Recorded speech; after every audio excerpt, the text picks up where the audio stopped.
Jaya Radha Madhava Kunja Bihari Radha Madhava Jaya Radha Madhava Kunja Bihari Radha Madhava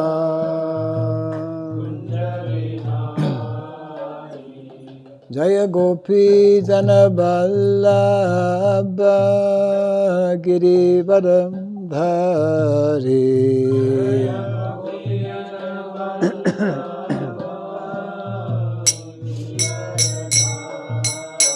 Jaya Gopi Jana Vallabha Girivardhari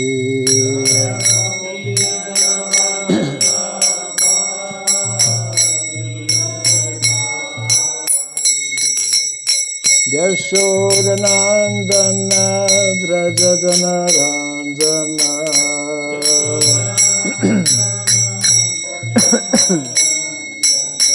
Yashodanandana Brajajana Ranjana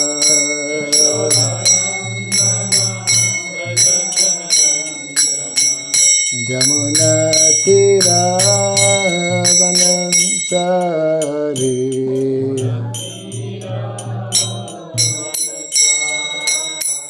Jamuna Tira Vanamchari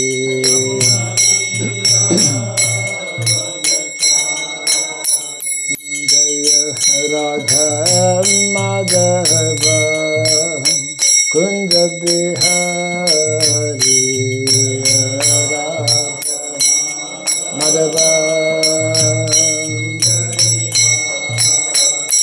Jaya Radha Madhava Kunja Bihari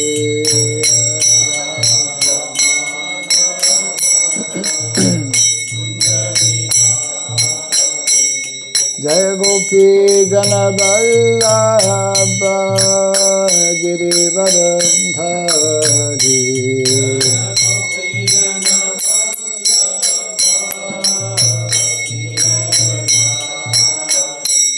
Jaya Gopi Jana Vallabha Girivardhari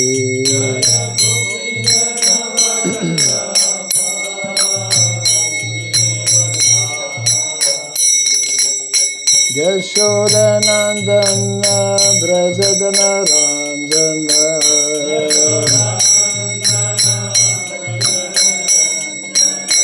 Yashodanandana Brajadana Ranjana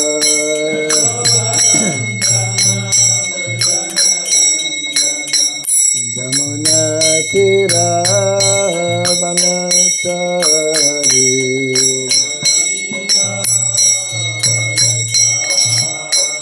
Jamuna Tira Vanachari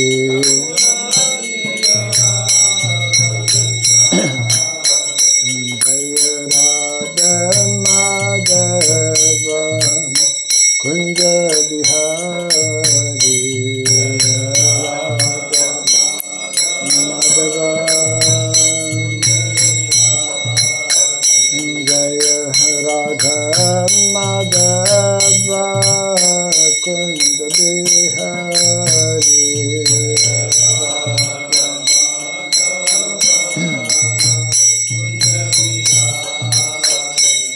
Hare Krishna, Krishna Krishna, Hare Hare, Hare Rama, Rama Rama, Hare Hare.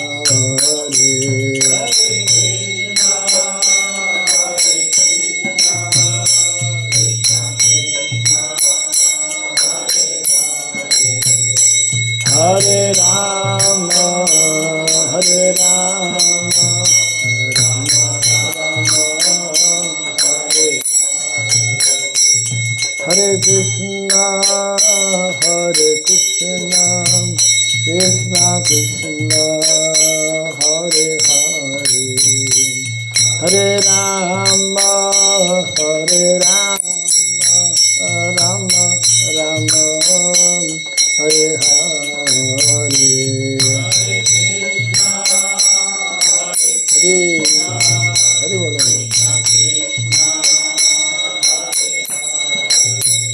Hare Rama, Hare Rama, Rama Rama, Hare Hare Krishna, Hare Krishna, Krishna Krishna, Hare Hare, Hare Rama, Hare Rama, Rama Rama, Hare Hare, Hare Krishna, Hare Krishna,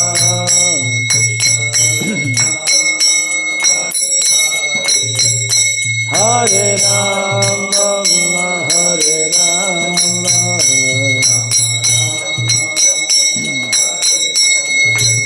Hare Krishna, Hare Krishna, Krishna Krishna, Hare Hare, Hare Rama, Hare Rama, Rama Rama, Hare Hare, Krishna Krishna, Hare Hare, Hare Rama, Hare Rama, Rama Rama, Hare Hare Krishna, Hare Krishna, Krishna Krishna, Hare Hare, Hare Rama, Hare Rama, Rama Rama, Hare Hare, Hare Krishna,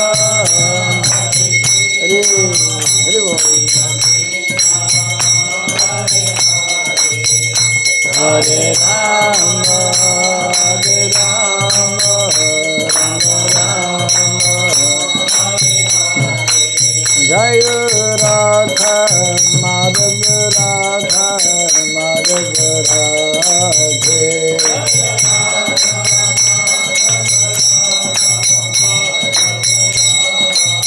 Jaya Radha, Madhav Radha, Madhav Radhe,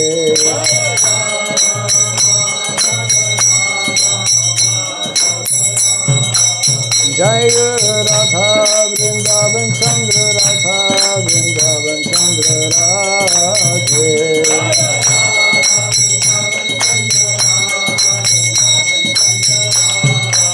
Jaya Prabhupada, Jaya Prabhupada, Prabhupada, Prabhupada,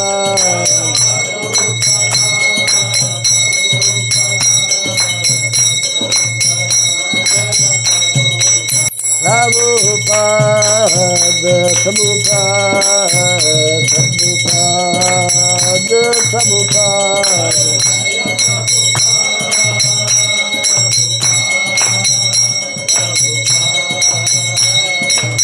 Jaya Jaya Prabhupada, Prabhupada, Prabhupada, Prabhupada.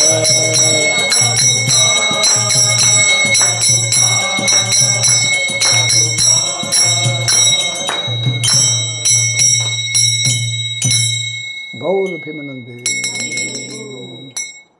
Jai Mishupad Paramahamsa Pri Vraj Gacharya Stotra Satta Sri Simad His Divine Grace Siraboy Charanarvin Bhaktivedanta Swami Sri Prabhupada Ki Ananta Koti Vaishnava Vrinda Ki Skandiviti Founder Charya Divine Grace Sri Prabhupada Ki Namacharya Sri Haridas Thakur Ki Samavata Bhakta Vrinda Ki Harinam Sankirtan Ki Grantara Srimad Bhagavatam Ki Jai Thai Gaur Premanande. All glories to the assembled devotees. All glories to the assembled devotees. All glories to the assembled devotees. All glories to Sri Guru and to Sri Gauranga. All glories to Sri Prabhupada ki.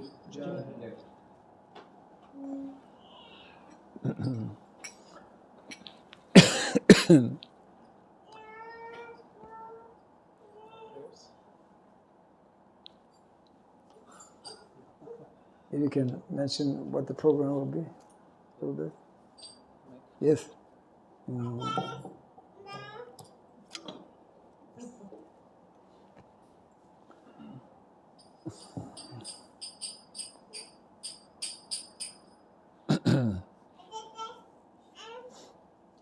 Hare Krishna. So I'd like to welcome all guests here who have come at the place of Sri Maharaj. Today we are having a very special guest with us. His Holiness Bhakti Varnasrama Maharaj. As Kailash already has sent a brief introduction, please, but I'll again speak. Yes. Hindi. English. Huh? English. English. As you wish. Hindi में बोल दो ठीक है जो सब मैं English में बता दी English? English.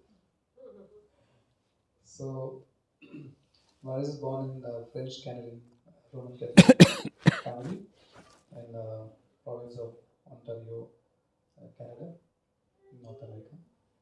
Especially from his childhood, he had a very great desire to understand about the nature of the people in the society. So when he completed his graduation from Canada, 1968, after that he was more involved in doing a lot of social activities in the area where he was from.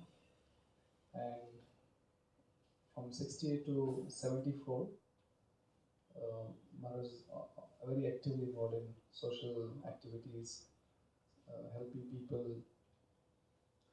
And in 1974, when he met the ISKCON's founder, His Divine Grace A.C. Bhaktivedanta Swami Srila Prabhupada, so that time he understood that what is the actual service to the whole humanity. Because there are different levels of services, but what is the ultimate? So when we understand that, then we actually can serve everyone. So he was very happy for knowing that understanding, and so he became the disciple of Srila Prabhupada in 1974. And from that time, Maharaj has been traveling to many parts of the world. But during those years, Maharaj was specifically focusing on the villages near Calcutta. So we have Mayapur temple, it's called Mayapur is there. So nearby, Maharaj was there for many years to spread the knowledge of Bhagavad Gita, Bhagavatam, and during that period, he must have reached thousands of people there. Although being in English language, but he had that strong desire. So Lord automatically manifests the results of those things. And after that, especially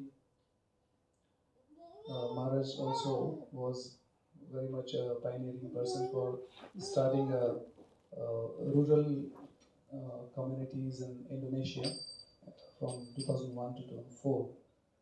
And if we go now, also some of us have gone. Srinath was there last year. So Maharaj has very nicely developed a very nice community of the people over there in Indonesia, inspiring them to practice simple living and higher thinking. Right now in the modern times, people have high living and no thinking because they don't have the right understanding of the life. So it is very important for us to give that understanding to others. That's why it is the highest service for the whole humanity, to make people realize what is the ultimate goal of their life. Like we say that, are you living to eat or eating to live? And most of the people are living to eat. So they don't know exact purpose. So when we come across the spiritual minded people, then we understand what is the real goal. So inspired by his teachings in Indonesia, there is a very nice community of the people who are living the very traditional life. That's what we are going to discuss today. I have requested, as Kailash also wanted to know, because Maharaj has written many books. Out of that, one is speaking about the Varnashram, because that is actually what the tradition of India was, Varna and Ashram. So there are a lot of understandings, but more misunderstandings in the society about Varnashram. So today, Maharaj will also speak and shed light on what is the right understanding of the Varnashram society. Hare Krishna. Okay, okay. Yes. Oh, there's only two. And in 2006, Maharaj was more instrumental in preaching the activities on community development in Cambodia,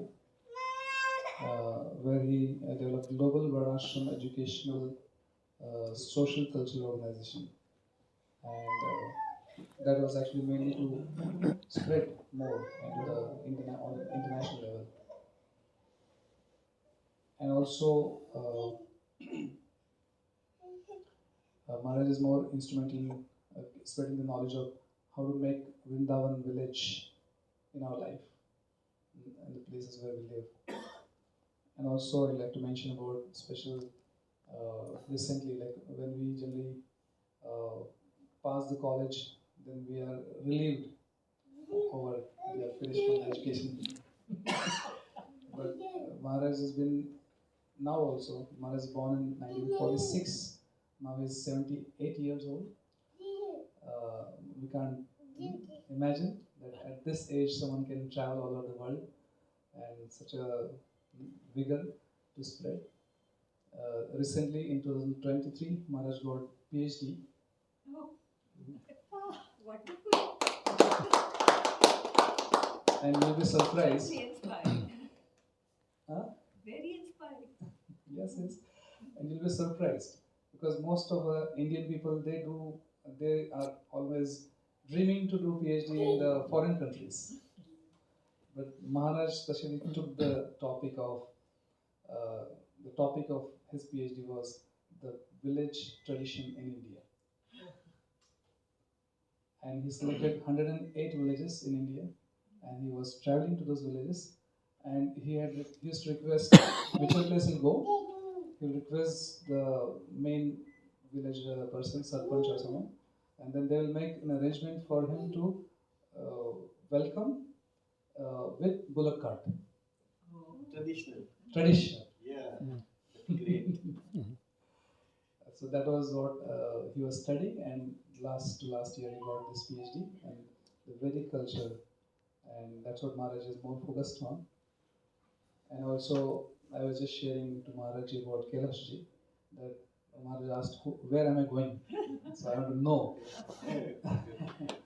and I said that you'll be very happy to know the person who is going to be there as a host, because he has a very strong desire to also have the Kshatriya being in ISKCON. So that's what he always speaks to us.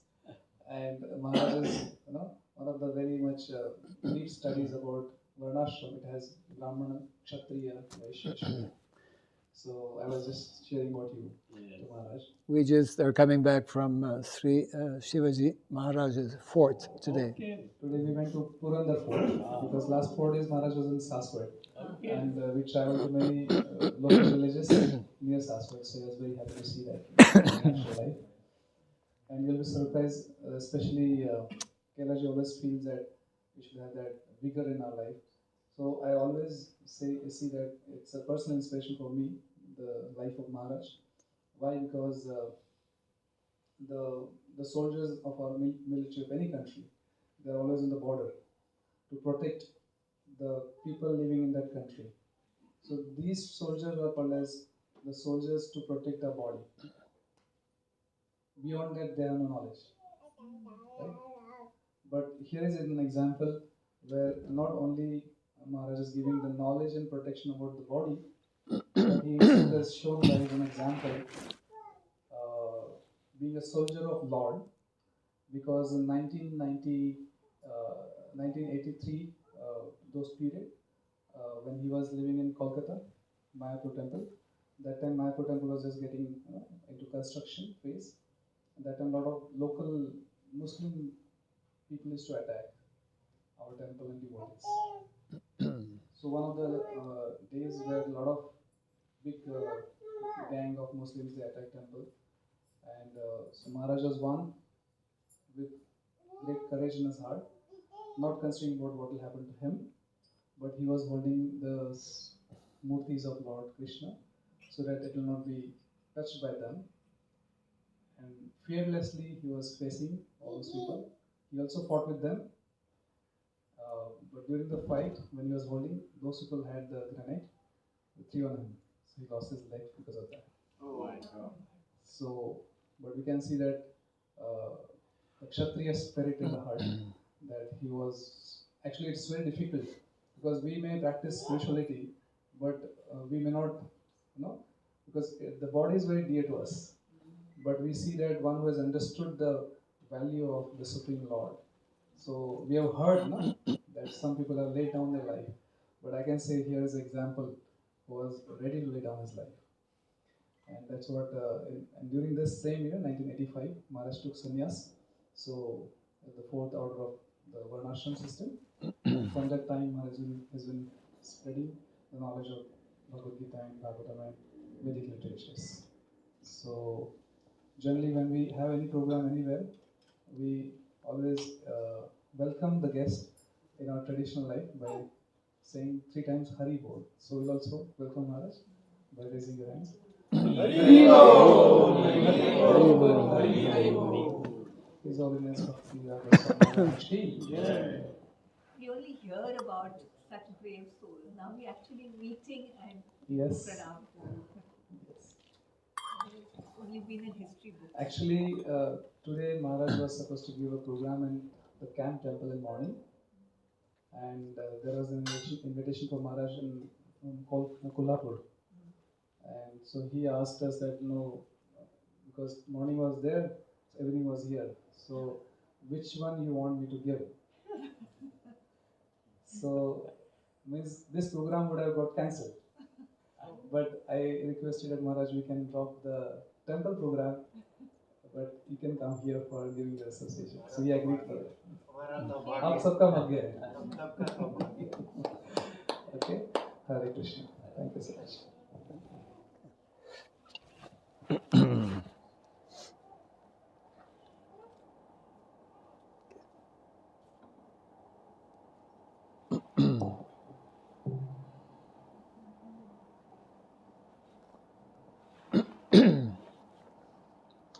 Om Agyanatimirandasya Gyananjana Shalakaya Chakshurmilitam Jena Tasmai Sri Gurave Namaha Sri Chaitanya Manobhistam Stapitam Jena Bhutale Swayam Rupa Kadamahyam Dadati Swapadantikam Nama Om Vishnu Padaya Krishna Pristaya Bhutale Srimate Bhaktivedanta Swamin Iti Namine Namaste Saraswati Deve Gauravani Pracharine Nirvishesha Shunyavadi Pasyacha Deshatarine Jaya Sri Krishna Chaitanya Prabhu Nityananda Sri Advaita Gadadhara Sivasadi Gaura Bhakta Vrinda Hare Krishna Krishna Krishna Hare Hare Hare Rama Rama Rama Hare Hare. I'd like to request everyone to just repeat 2 very short mantras. Om Namo Bhagavate Vasudevaya.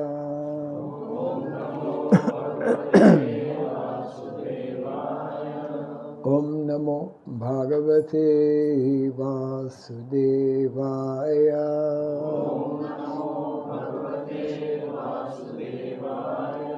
Om Namo Bhagavate Vasudevaya.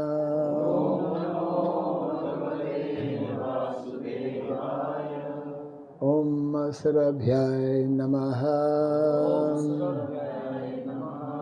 Om Sarabhyay Namaha. Om Sarabhyay Namaha. Mukam karoti vasalam pangum langayate girim yat kripa tamaham bande Sri Gurum Dinataranam yat kripa tamaham bande Sri Gurum Dinataranam. Hare Krishna. So thank you all very much for being here, and especially thank you to our host for inviting us for this evening satsanga. It's always nice for devotees to come together and discuss topics which are either directly or indirectly in relation with Krishna. The topic this evening, as mentioned a little earlier, is in regards to something that is somewhat controversial to even talk about very often. What is referred to in our Shastra as Varnasrama Dharma. One thing we need to understand is that our Vedic literatures, which are manifest and revealed at the beginning of every creation, there are two main sections, isn't it, in the Vedas, what is called Shruti Shastra and Smriti Shastra. So both of these are in relation to very deep, profound, and very scientific concepts and principles which are meant to help all of us individually who are here in the material world how to understand our role and responsibility and how to actually become successful in life. From the Vedic point of view, to become successful in life means something completely different than what we generally understand in modern day society. Actual success is to understand our original spiritual identity, spiritual nature, and to learn how to put an end to the fourfold or threefold miseries of life, referred to as Adibhutik, Adi-Daivik, Adhyatmik, all living entities in the material world. We are under the clutches of the three modes of material nature, the three gunas, and it is those three gunas who actually keep us bound up in this material world and keep us largely in ignorance as to who we are and what is the process to bring a final solution to our unnatural situation. Life in the material world is not our natural place. We learn from Shastra how there are different energies of the Lord. The spiritual energy,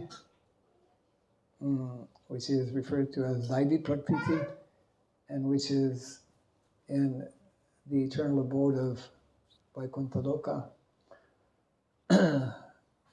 For the few of us who are here in the material world, of course, we may think it's more than a few, but actually it's compared to, like in a country, generally a very small percentage of people are in a prison house.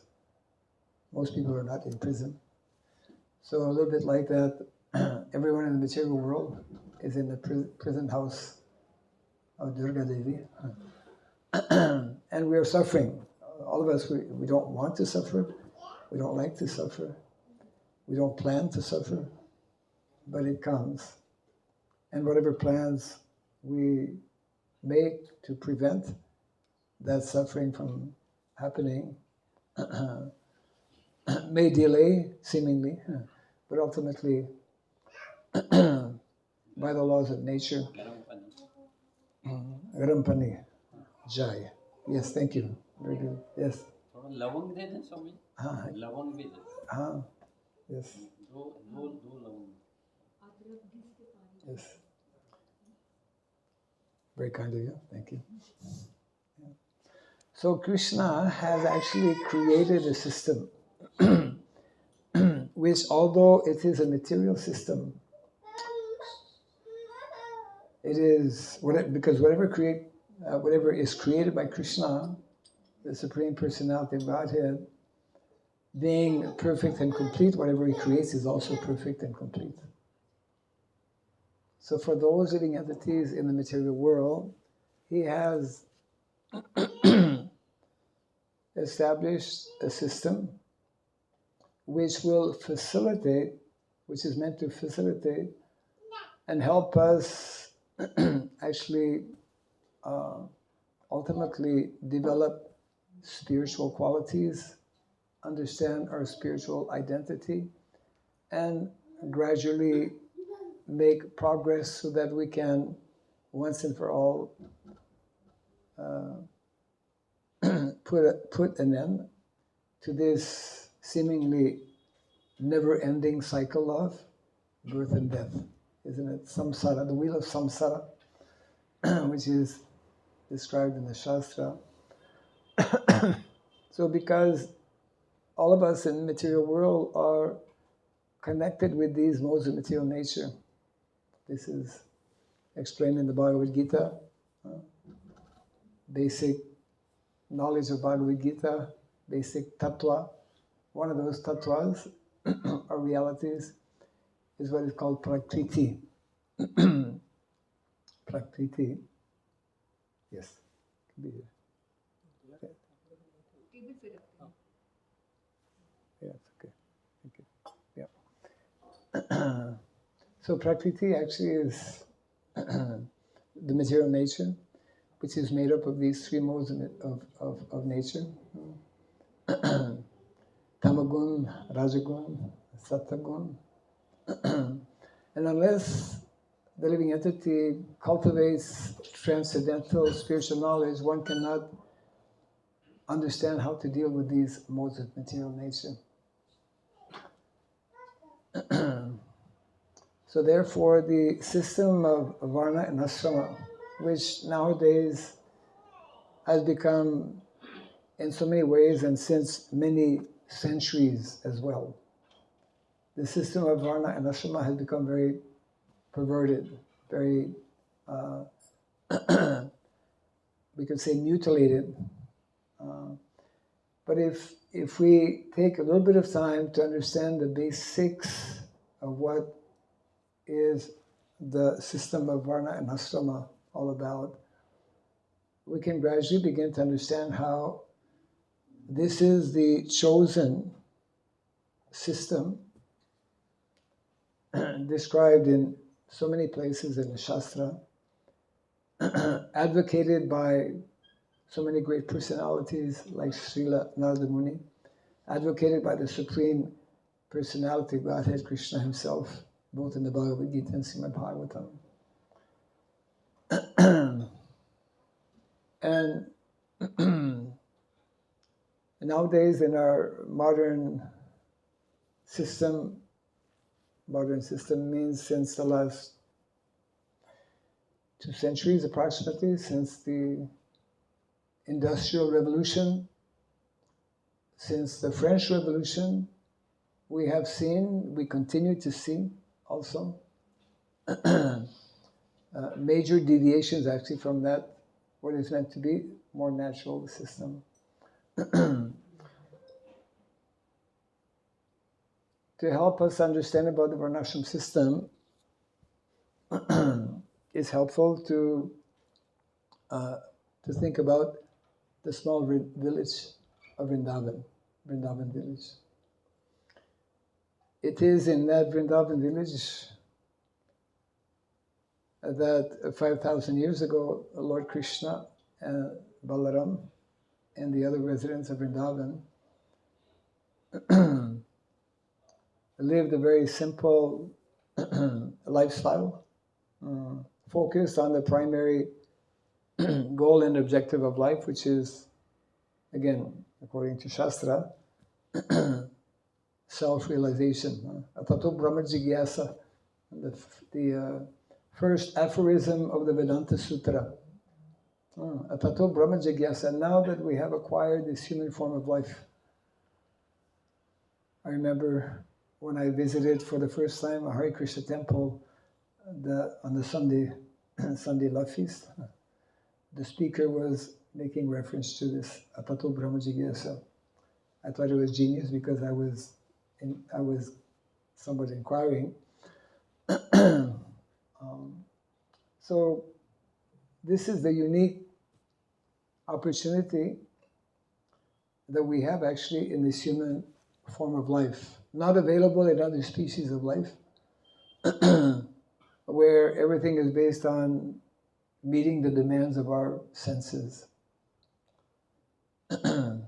In philosophy, a man is described as, anyone study philosophy? As a rational animal.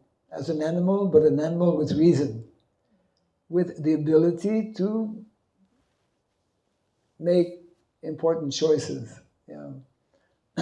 If we take a plate of food in front of a dog or close to a dog, he'll immediately go to that plate, even if he's told not to. Whereas in the human form of life, we have systems, social systems and whatnot, and even though we may be attracted to the food, we wait till we are invited generally. Yeah, some basic etiquette and like that.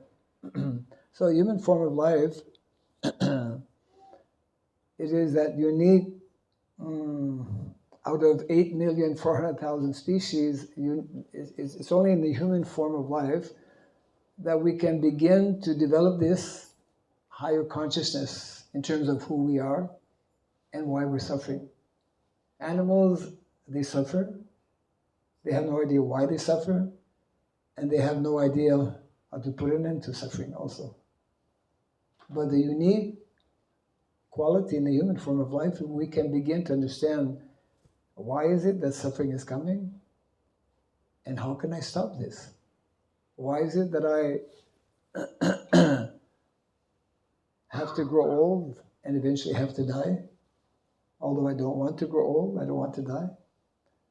These are imposed upon us, and someone who is intelligent will begin to ponder over these matters. So Vedic culture, when we accept and understand that the primary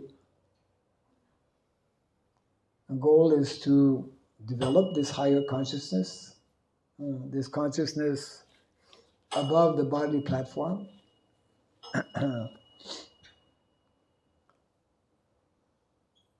is arranged in a very specific way, which again is very,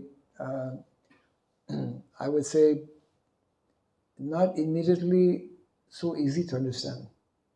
Just like spiritual life also is not so easy to understand. The workings of material nature also not so easy to understand.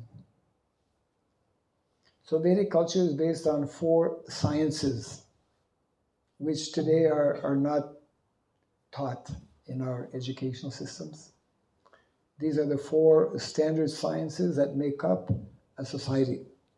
That is what we learn in what we call Vedic sociology.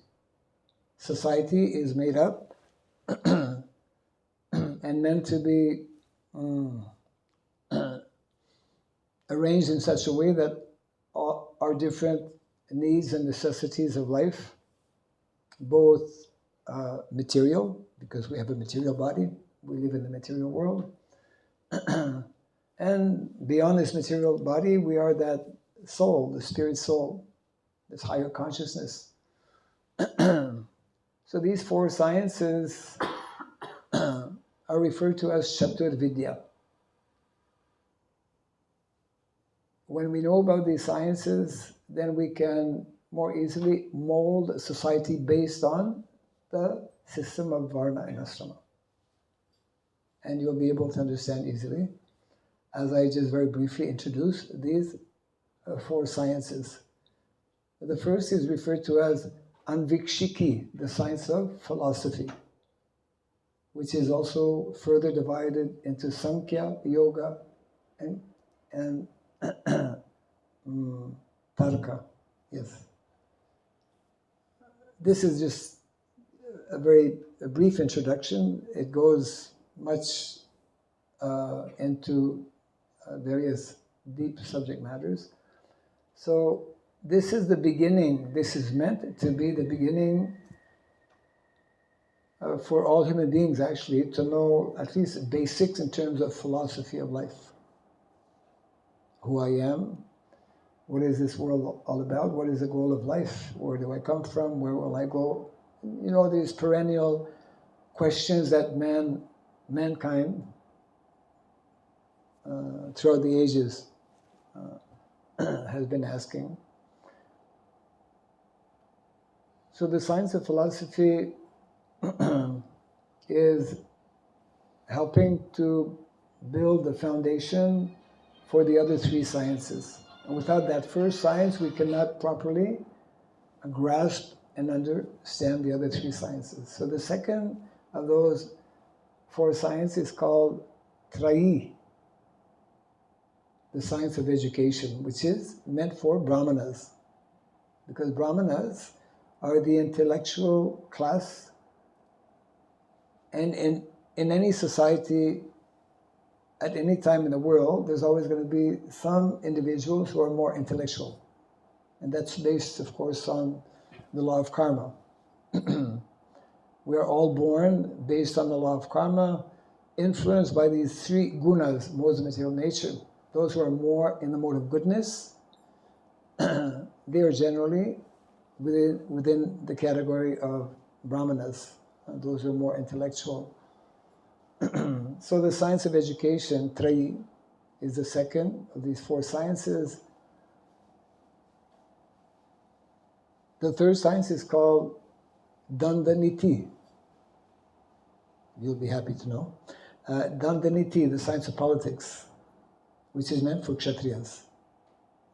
Vedic culture especially gives, in the Gurukul setting, the traditional educational Vedic education, which is known as Gurukula, it gives academic education, especially to the Brahmanas, and to a lesser degree to the Kshatriyas.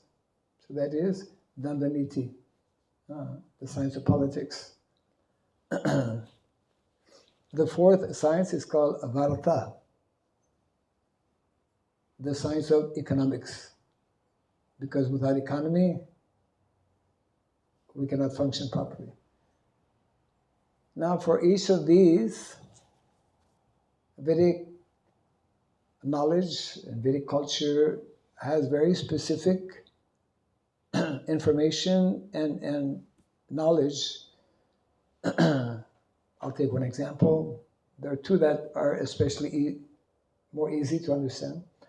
We'll start with the fourth one, Varta, science of economics. According to Vedic culture, what is meant to be the most natural, simple, scientific, and sustainable economy for the vast majority of individuals, especially grihastas, is meant to be connected with Krishi Goraksha. Therefore, Krishi Goraksha Vanijam Vaisha Karma Swabhavajam. as we find in the 18th chapter of the Bhagavad Gita. Whole Vedic culture is a cow-based culture. Whole economy, if we look at Vrindavan, again, we don't also have to go back 5,000 years ago. When one follows that system, I mentioned Vrindavan because Krishna, who appeared 5,000 years ago in the small village of Vrindavan, appeared to actually reveal to us these, otherwise I would say, hidden sciences. At present, in modern day society, they are hidden. Just like Vedic knowledge is hidden. It is, why it is hidden? Krishna explains in the Bhagavad Gita, Bhakto sime sakacheti rahasyam gita rutamam. This knowledge is very confidential, very mysterious, spiritual knowledge. Also confidential and mysterious is material knowledge, material sciences. And it is not revealed so easily. That is a system in Vedic culture. It can be or should be only revealed to those who are qualified to receive that knowledge, isn't it? Very different than modern day education. So I'm taking the example of economy. Therefore, in the Vedic culture, a vast majority of people are meant to live in villages. Vedic culture is an agrarian culture. And let's just go back to, I was mentioning, referring to the Industrial Revolution a few hundred years ago. Since that time, we have deviated actually from that, because what happened, both in terms of around the same time, the French Revolution basically rejected the church and monarchy in Europe, anyone who has studied a little bit of history, because those individuals in positions of kings, because previously it used to be monarchy, or in positions of the heads of the church, they were abusing their positions. Yeah, and therefore the people revolted, isn't it? Yeah. But in the interim, what happened is that everything was thrown out. The whole ideology of and the need for persons who are spiritual in nature, since approximately 200 years ago, and we are experiencing this even today, more and more people are losing faith in religion. Religion has been a cause of so many quarrels and continues to be the cause of so much of disruption within society, etc. That's largely, of course, because religion is very often misused, and religion, we should try to know also something that our founder, Acharya Srila Prabhupada, was very expert in presenting, and one of the reasons why myself and so many others from the Western countries, we were attracted to his explanation of dharma. We were not, some of us were practicing already some religions, or we might have given it up, but we were not interested in going from one religion to another. As Prabhupada would say, I did not preach in the Western countries, because that question sometimes would come up. I did not preach that you leave your present religion and you take up Hindu religion. Try to understand the concept and the basic definition of what is called Sanatana Dharma, which is actually beyond religion. Religion is something that we can change, and often people do. But once we actually grasp, once we understand the basic principles of eternal Dharma, and here it's important to understand that Dharma, eternal Dharma, exists, is meant to be understood because it exists both on the spiritual level, on the level of the soul, of the Atma, and also on the level of the material energy. In other words, there's a more simple and proper way by which we should be living that will more easily help to meet our different needs and necessities of life. You see. So we have deviated, isn't it, from what Vedic culture defines as the ideal economy, again, based on Krishi Vraksha. And nowadays, people in business or people in government who have not studied the principles of Dharma, who have not been trained in this Vedic educational knowledge, in the name of economic development, so many atrocities are going on around the world where our planet is being battered and destroyed every single day, isn't it? In the name of so-called economic development, we introduced in the last century the Green Revolution, and now we regret it because actually we find after so many years that 70% of our planet, the soil, is practically not able to produce. 70% of the soil doesn't have the natural nutrients to produce food that our growing population need. The population is increasing, and our ability to feed that population is decreasing. Obviously, it's a problem. And we've created these kind of major problems, major crises, practically speaking, on all levels. Just briefly on education. Education is one of the four sciences. And in the Vedic culture,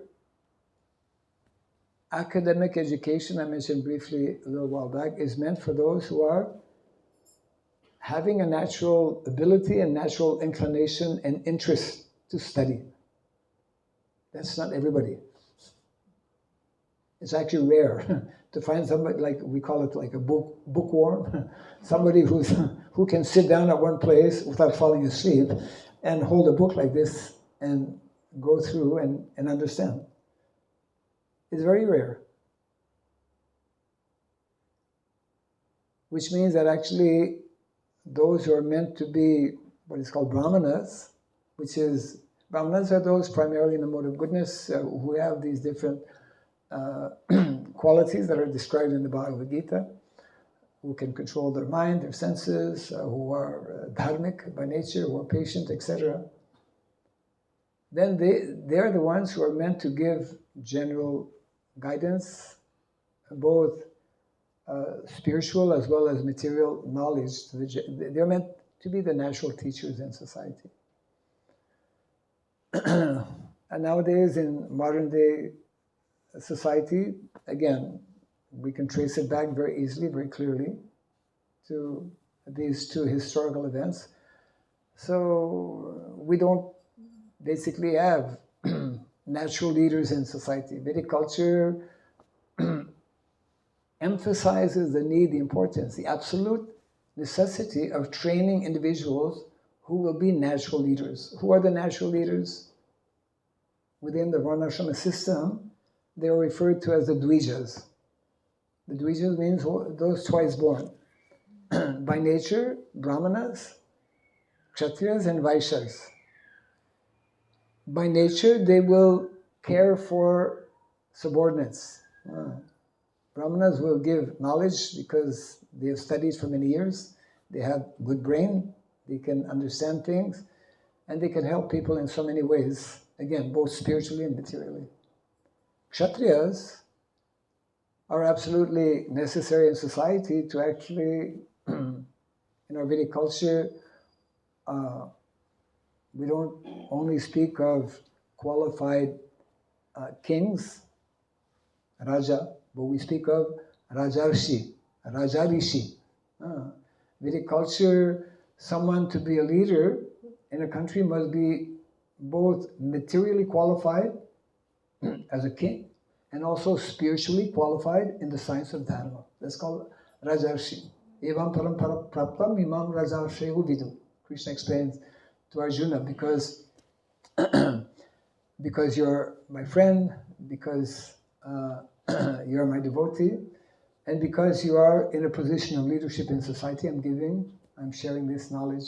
This is how this knowledge was transmitted actually in Guru Parampara.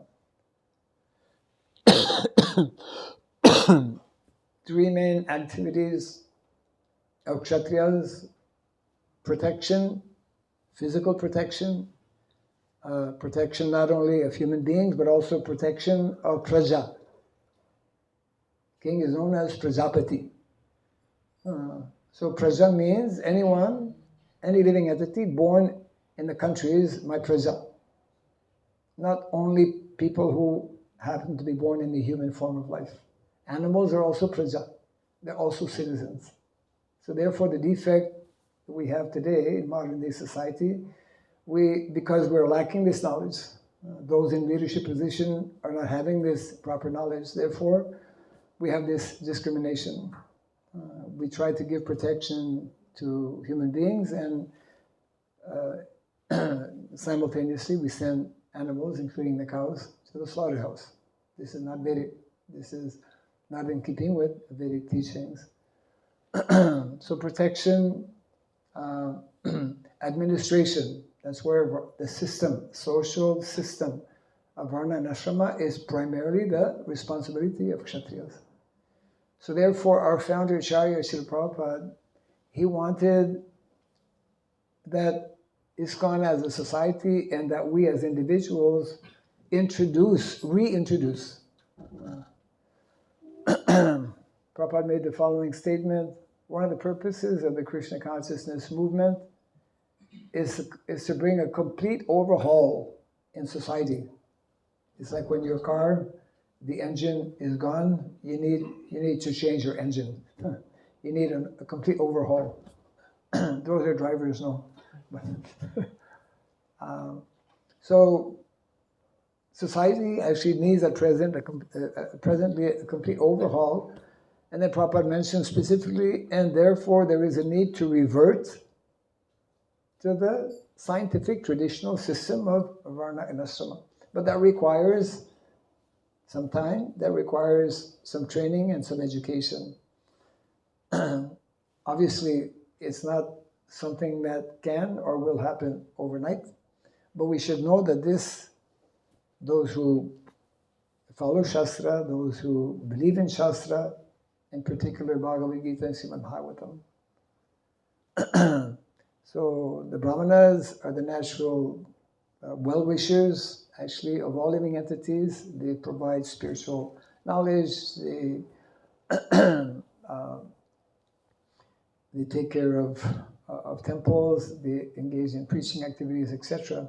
Kshatriyas, they govern particular territory, and there are all kinds of rules and regulations and guidelines that are given in our Shastra, but that we, to a large extent, have forgotten about, that we don't study nowadays, because we think it's antiquated, unfortunately. And then Vaishya also, they're the ones who are meant to produce. By nature, they have the ability to go from $1 to $100. You know, they produce. They have the natural knack, natural ability. So like this, and the vast majority of people are not by nature meant to be Brahmana, Kshatriya, or Vaishya. So they're referred to as Shudra. But Shudra doesn't, nowadays, of course, it means, it's a very negative connotation that the word has acquired, but actually, if we study the Srimad Bhagavatam, there are 9 qualities that the Shudra should develop. And 2 of those qualities are part of the 4 pillars of Dharma. Dharma stands on 4 pillars. Satyam, Daya, Tapasocham, truthfulness, compassion, austerity, and cleanliness. Srila Narada Muni explained in the 7th canto of the Srimad Bhagavatam, the last 5 chapters are dedicated actually to explain about Varnasrama Dharma. So the first of those chapters, chapter 11, he gives a list of 30 qualities that we are meant to develop in the human form of life. Human beings are meant to develop 30 qualities to be actually considered as civilized human beings.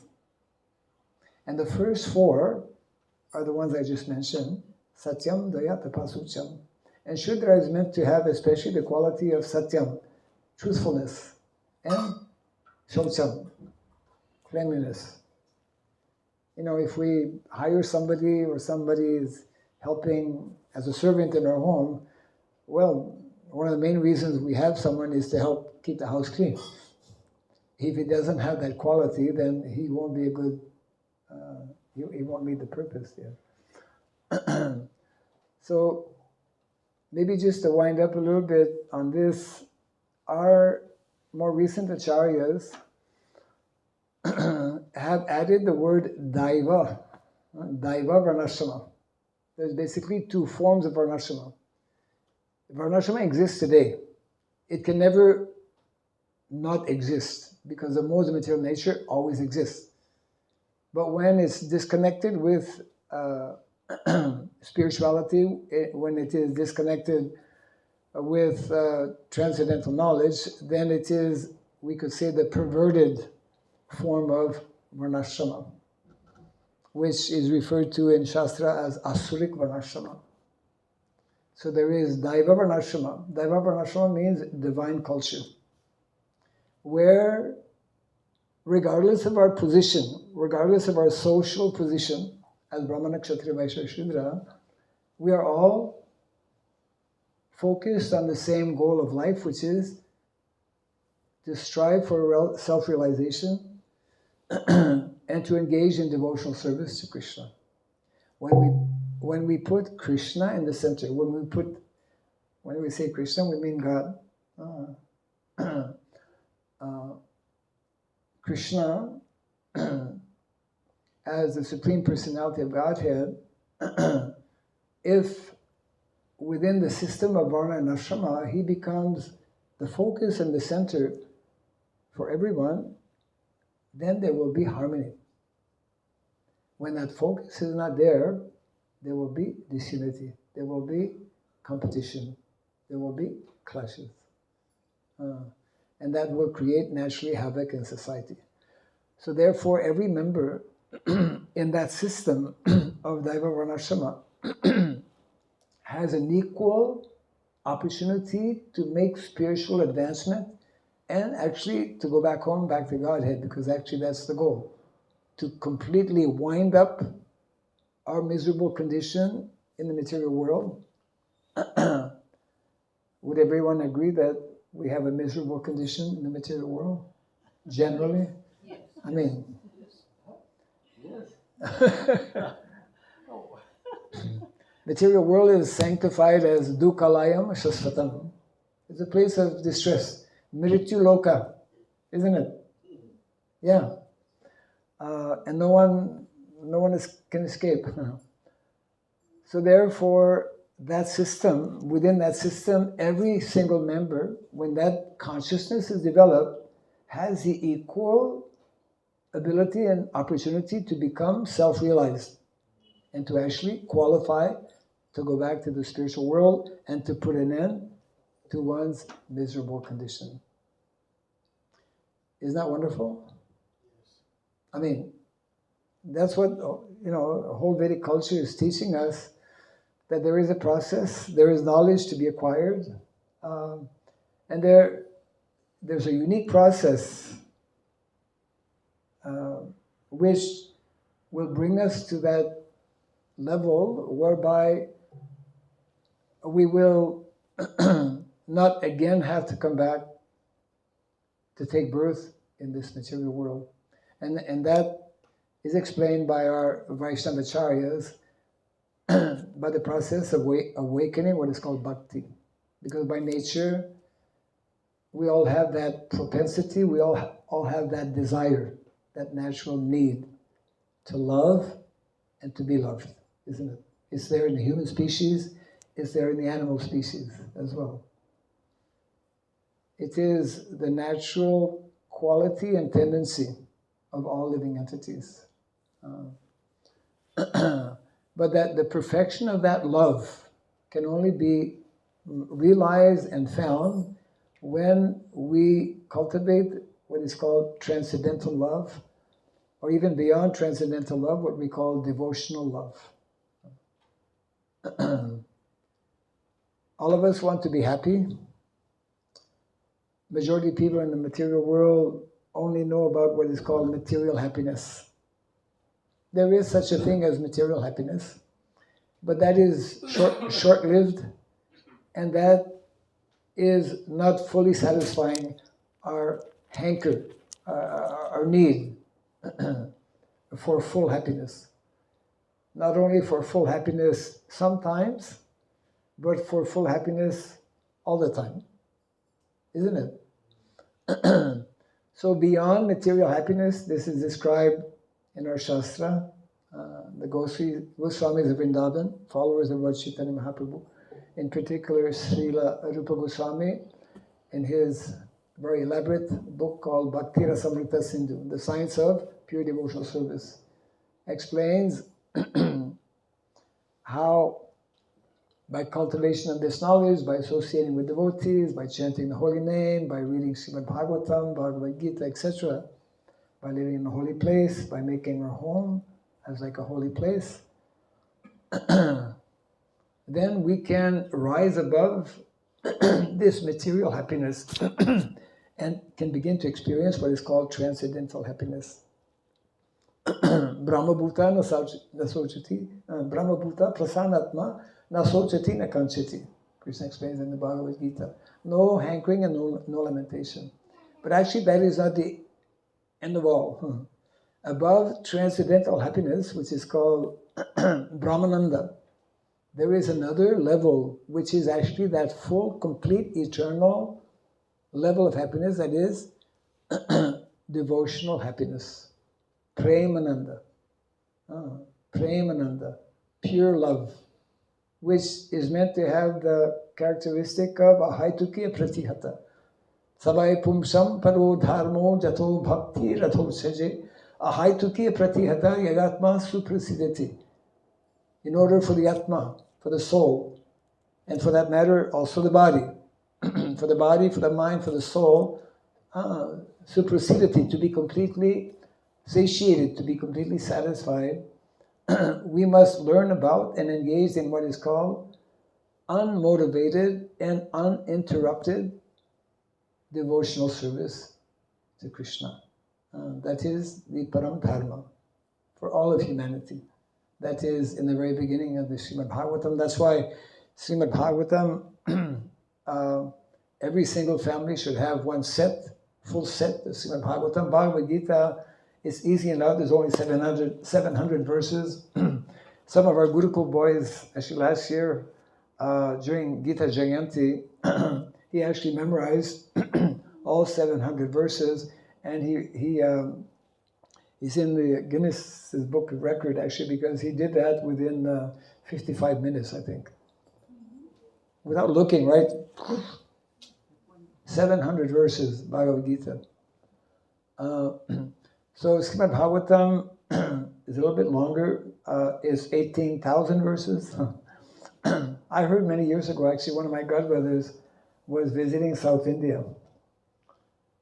You know, in South India, Brahminical culture is still quite strong.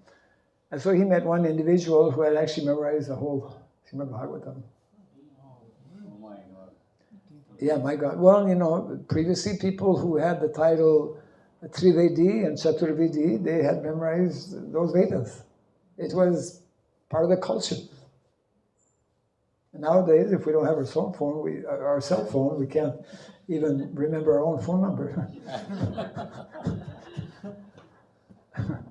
We've come a long way. We've deviated. Yeah. So Vedic culture is an eternal culture. Vedic culture is the only eternal culture which does not have a date in history, because it is revealed, as I mentioned earlier, at the beginning of every creation. of Lord Brahma. Our Lord Brahma now it just celebrated his 50th anniversary. So, there are 4 cycles of Satya, Treta, Dwapara Yuga, and Kali Yuga. Millions of years in one day of Lord Brahma. In one day, millions of our years, what to speak of his whole lifetime, isn't it?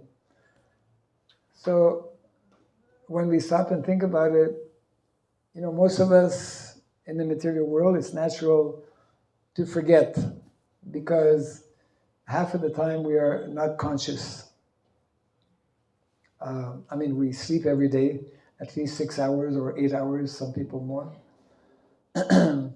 And also, especially in Kali Yuga, after a relatively short period of time, the age limit in Kali Yuga is 100. Most people don't reach 100. And then what happens is that we become unconscious. We, depending on what we have done in this life, we have to wait to get another body. And then we go like this from one species to another. Meantime, the end of the day of Lord Brahma comes around, so he goes to sleep every day, just like every day we take rest. So, but when he takes rest, we become unconscious for a long time. We all merge in the body of Garbhodakshai Vishnu. And this goes on, his whole lifetime. It means most of the time we are unconscious and forgetful. So it takes some time to revive, let's say, our original consciousness. And the recommended process in the siege of Kali, of course, is the chanting of the holy name. And our founder, Acharya Srila Prabhupada, has also pointed out that in addition to the chanting of the holy name, the system of Varna and Asrama, where we live closely connected with what is called the gifts of nature. There are 3 gifts of nature. Most people don't know that even such things exist, gifts of nature. The 3 gifts of nature which have been given to humanity so that we can live nicely, properly, meet our different material, psychological, mental, social, and spiritual needs are 3 mothers, which unfortunately in modern day society we have rejected and we have neglected. And you'll immediately understand. The first of the 3 mothers is Mother Cow. So Vedic culture actually considers Mother Cow as the first of these 3 gifts. If we do without Mother Cow, as most of us, we're not living with cows, then it means we are very quickly going away from the principles of Dharma and ultimately going away from our original nature. The second gift of nature is land, nature, Mother Nature. By Vedic culture teaches that it is easier for us to rise above these different modes of nature, or to go from the lower modes of nature by being connected with cows, because cows are already in the mode of goodness. Cows are ahead of us. Most of us are in, before we come to Krishna consciousness, we are in either, especially in Rajas and Tamas.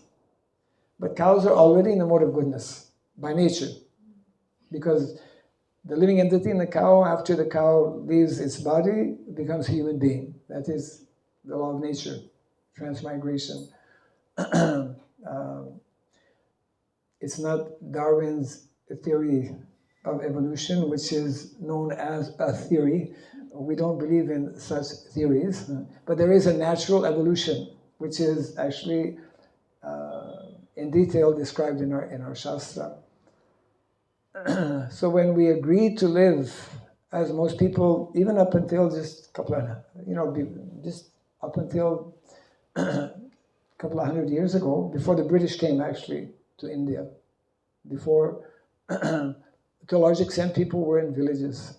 And it's only been in the last 200 years that we've abandoned more and more, etc., our land, our cows, our tradition, our culture, and we've taken up to what is not actually natural, and what is leading us more and more into conditions of passion and ignorance. And the third, the gift of nature, is actually understanding the need and the importance to cultivate knowledge, to cultivate higher knowledge. And that requires the presence of brahmanas, because brahmanas by nature, that is their area of specialty.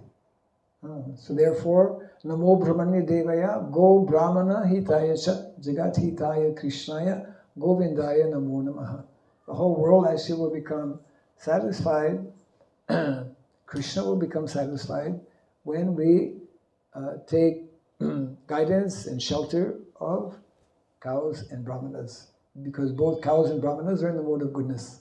When we associate with them, automatically, naturally, and quickly, we more easily develop the mode of goodness. And we cannot, without developing the mode of goodness, we cannot transcend and go beyond to what is called Suddha Sattva, pure goodness, or devotional service to Krishna. So the Varnasrama system is very important. It's Prabhupada describes it as the real, our real identity. We are followers of Sanatana Dharma. We are followers of Varnasrama Dharma because we find these words in the Shastra. And therefore, especially, once again, Bhagavad Gita and Srimad Bhagavatam are especially focused on nicely introducing and describing these basic, what we call principles of tattva. So unless we understand about tattva, we cannot bring solution to the problems of life. And Vedanti tattva vidam, well, that's another verse, but the one I want, what is it? The three qualities that one needs to develop to actually also understand tattva, which is in a fourth chapter of the Bhagavad Gita, whereby one needs to develop a proper frame of mind, one needs to engage in devotional service to the Lord, and one needs to be inquisitive as to what is the goal and the purpose of life. There are many things more to discuss, obviously. These topics are very deep and profound. This hopefully can give a little introduction to the topic of Varnasrama. We have one book, some of you might have already seen, which is actually not my book, actually, by the way. This is Srila Prabhupada's full, and I didn't put it together. It was put together by a committee many, many years ago to commemorate Srila Prabhupada's centennial in 1996. Srila Prabhupada appeared in 1896, so in 1996 a group of devotees were commissioned actually to do research on the topic of community development, and they came out with this book. Their conclusion was that we cannot discuss or we cannot properly understand about community and community development unless we look closely at Varnasrama Dharma and what Prabhupada has said. So this is like 100% various references in purports, in books, in conversations, etc., where Prabhupada is speaking on the subject matter of Varnasrama Dharma. Therefore, he's speaking about cows, he's speaking about education, he's speaking about economy, he's speaking about Varnashram college, he's speaking about villages, etc., etc. Yeah. That is very much, Prabhupada actually mentioned how 50% of his mission remained unfulfilled, yes, until Varnasrama Dharma is reestablished. And therefore, it's very important for us to systematically introduce this knowledge and this science. Prabhupada wanted that we establish Varnashram colleges for that purposes, where we present in a very systematic way, work out curriculum for Brahmana, different curriculum for Kshatriyas, different curriculum for Vaishyas, like that. We can take a few minutes possibly for any comments or question. I don't see a clock here. 9. 9, yeah. Time is always ticking away. Okay, yeah. Yes? I have one question, Swamiji. Is it possible to apply all these 4 Varnas in one personality in content with modern era? Whether one personality can have all of the 4 Varnas? All human being, I mean to say, can we apply all these 4 Varna in one person? In one person. Generally, that is not the case. Yeah. Generally, we have, there's a system to actually understand the nature, the Varna. As a matter of fact, that was one of the important responsibilities of Brahmanas in a village. Before a young boy reached the age of 15, his Varna had to be decided. Because the Varna is directly connected with ashram. The Varna is also directly connected with education. So if I have a more natural affinity for reading and studying, then these are signs of Brahmana. Yes. And I will be encouraged to take up such studies like in a Gurukul. So of course now, because the whole Vedic culture has been battered right and left for many centuries, everything has become very mixed and confusing. Yes. But everything can more easily and more quickly, I would say, fall into place when we fall into place in terms of how we should be living, which again is in close connection with cows, land, and the knowing and understanding the primary. So for that purpose, from the very beginning, Srila Prabhupada, he started farm communities, even in the Western countries, isn't it? Where devotees were living off the land, growing their own food, taking care of cows. Every temple, historically, temple means there's a Goshala, because cows are meant to serve the Lord. Yeah. But even beyond that, every family is meant to be also closely connected with cows. So as a general principle, there is one more prominent, let's say, mode of nature that is influencing, but in our present situation, we'll find quite a bit of mixture. And there might be 2 prominent ones as opposed to one. When the whole Vedic culture is in place, then things become more stabilized. At present, we have what is called, Varna Sankara. Everything is very mixed, very disorganized, very chaotic, very stressful, actually, for everyone. Mentally, physically, socially, etc. I mean, because of our major deviation for the last so many years, the whole world, actually, practically in every country, is under extreme chaos and extreme pressure. One of the global crises in the last few years that has become very prominent is mental illness or mental distress, isn't it? Because things are happening too quickly and because we're not given proper knowledge, proper understanding, therefore there's a need to introduce gradually not only the knowledge but also practical application, practical demonstration of that Vedic knowledge. Maharaj, was the word religion coined much later after Sri Krishna was on earth? Yes. Because that time it was only spirituality. So the question is? So was this word religion coined much later? Which one? Varnashram? No, the word religion. Oh, religion. The Because religion that word, time it was only The word spirituality. religion. was it coined or made, manufactured later after Krishna, or because during Krishna's it was only spiritual life, Sanatana. So was it made the word later on? Where did the word religion come? Yes, afterwards it comes. What's the word religion in Sanskrit? Actually, there is no. There is no The Bharata. closest is dharma, but dharma does not equate religion, and that's very important to understand. We were reading a purport in the Bhagavatam where government leaders or states of government should not be promoting what is called secularism, secular state. We should not be promoting one religion against another religion, but we should be understanding the need of following and understanding what we call the basic principles of religiosity, which are found in every different religions. When that word, it's like, when did the English language come about?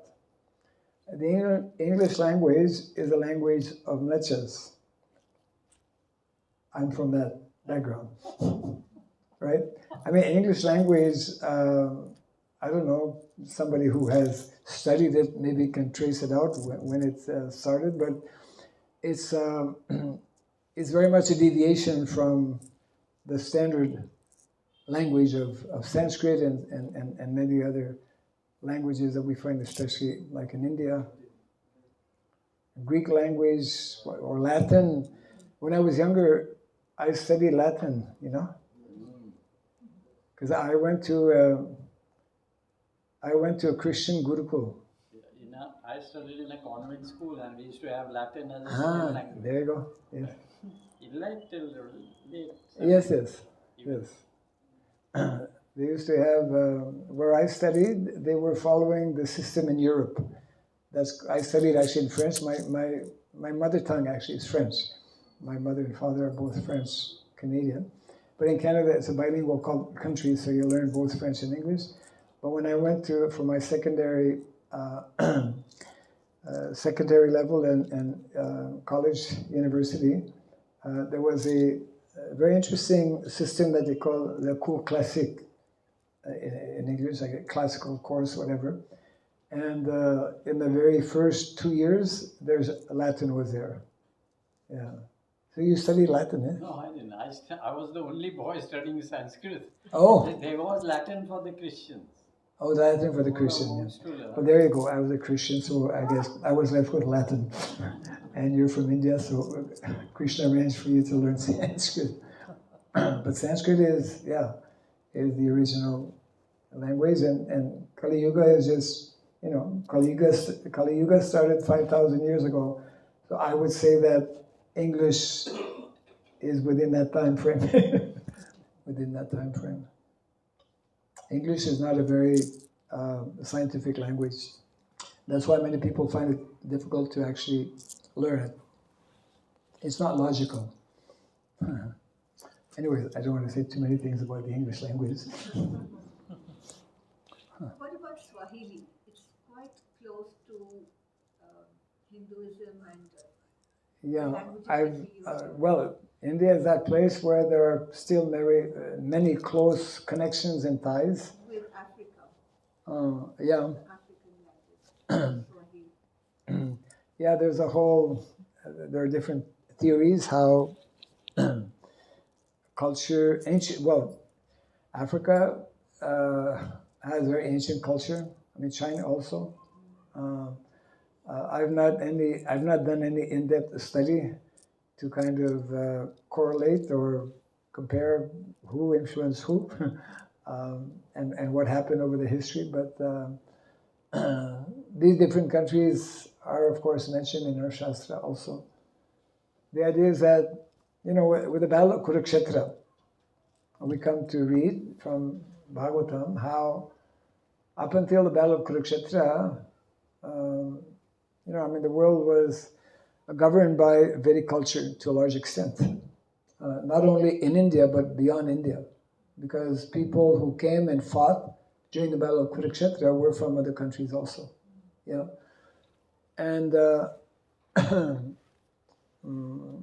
so therefore, it's like after Yudhishthira Maharaj was enthroned as the king, that was the main purpose for the Battle of Kurukshetra. Then, of course, when Lord Krishna